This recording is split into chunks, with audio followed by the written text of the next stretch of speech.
Hey everyone, it's Rob at Artisan & Crafts and welcome to my studio. This is my WiP It Wednesday video where I'm going to show you the crafty goodness that I've been working on this week. Have another fabric quilt as you go bin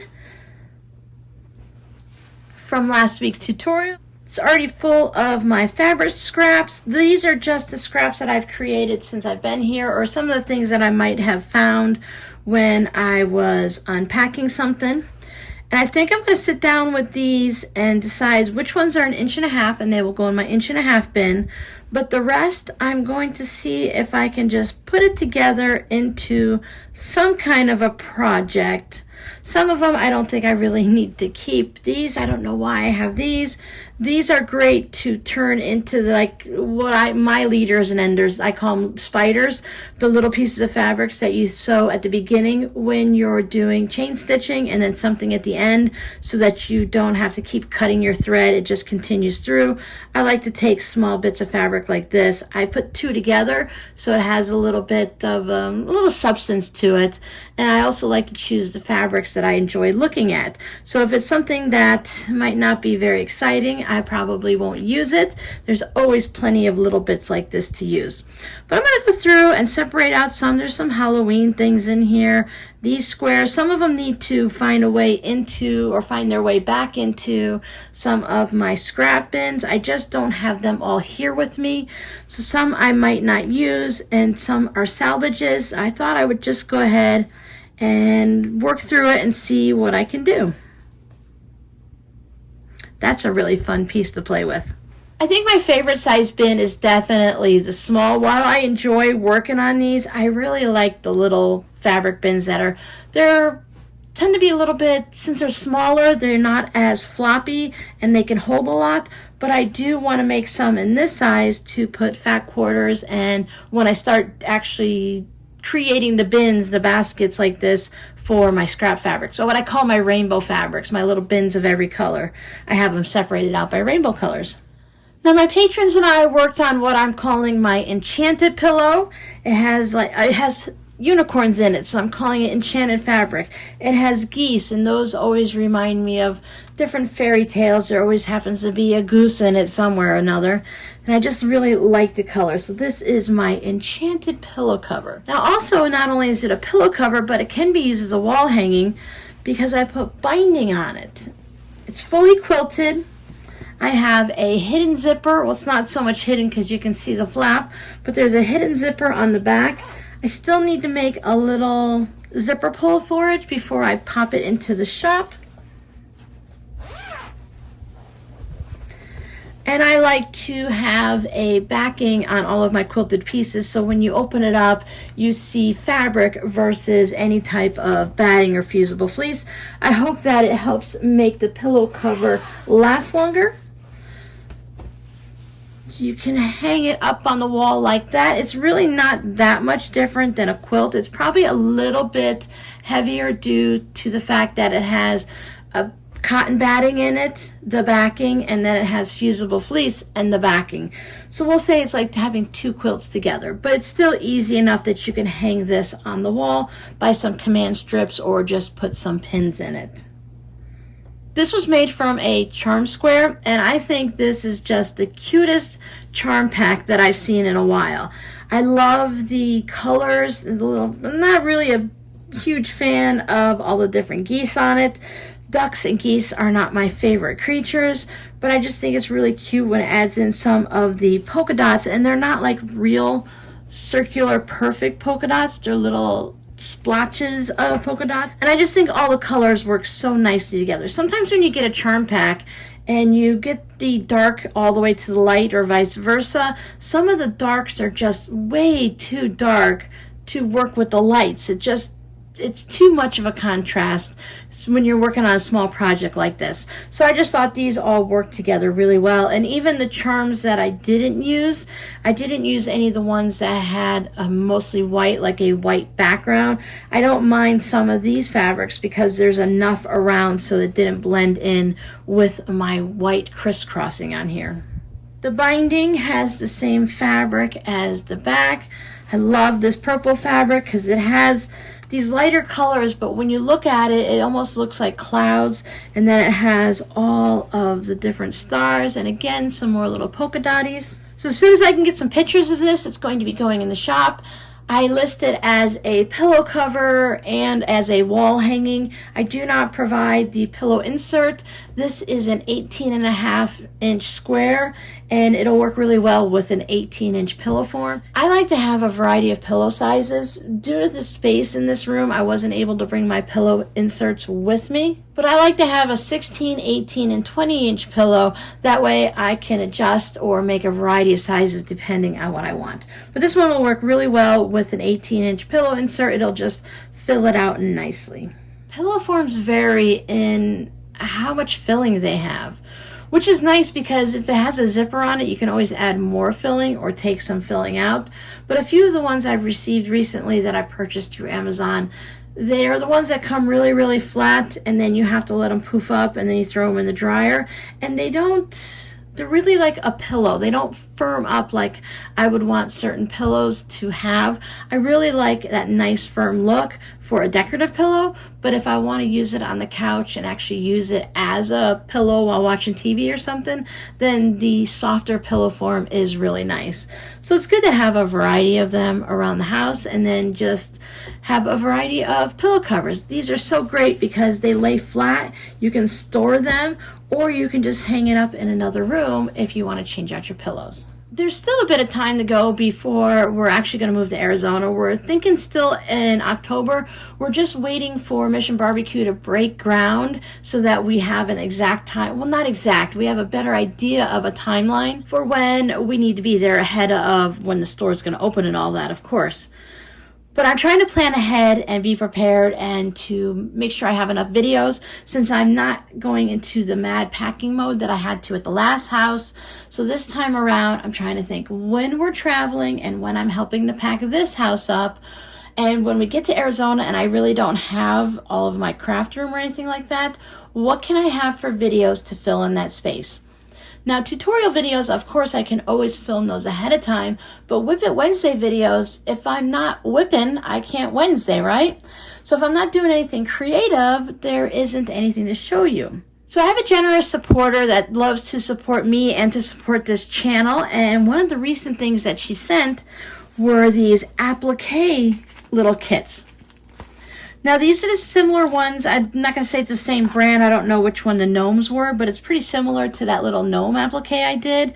I think it was a gnome with a flamingo hat and a little floaty pool or something like that, and a little, those round floaties that they use. But I thought these are great little quick projects that I can record a quick video for it, and there wouldn't be any commentary. It's not a tutorial. I'll probably put music behind it. Now, I know most of us don't like music, so I'll try to keep it at a nice calm music, and it won't be me talking music, because that drives me crazy. But what these kits are is they're kits. You just have to peel these off and you applique them onto your fabric. So they already come pre-cut. So you have all of the pieces in there for the little dragonfly, and you just adhere them, and these are batiks, so you know I love those, and you just adhere them to your backing fabric and turn it into something. So I thought I could just set up the camera and I could just record me creating this, and we'll see what it looks like, and I might even do a little bit of the quilting or something like that and show that on camera. Otherwise, I'll just show a little bit of the process, not every single second of every single step and things like that. But for the most part, it's so small, I should be able to show at least all of the applique part, and then we'll go from there. And I thought that would work well for, at least that's what I'm thinking. I may change my mind before October gets here, but at least that's what I was thinking, to have something to go up on the WiP It Wednesdays. Now I know I can just go ahead and take the time off and do what I need to, but I really want to keep my channel going, and I don't want it to go to sleep for a while. I like to keep it active. You guys did an amazing job helping out when I moved from my house and packed to the kids' house here. So thank you guys so much for keeping the channel going.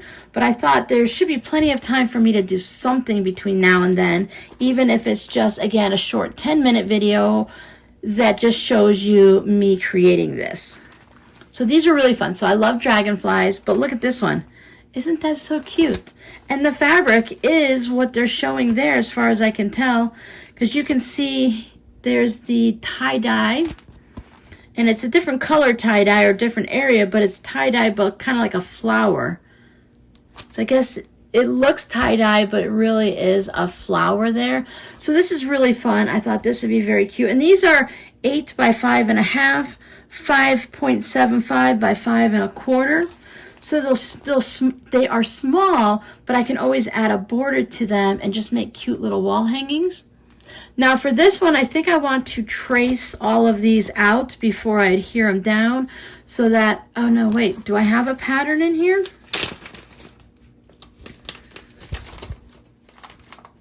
Well, there's a layout design in here, so I could just trace these so that I would have a future copy, because this one is just so cute. This would be adorable as a little wall hanging, a small pillow, but as a tote bag or a drawstring bag, this would be a really cute project. So we have that one, and then we have some larger ones. This is 22 by 15, so we have this really fun giraffe, and I think these are probably in batiks also.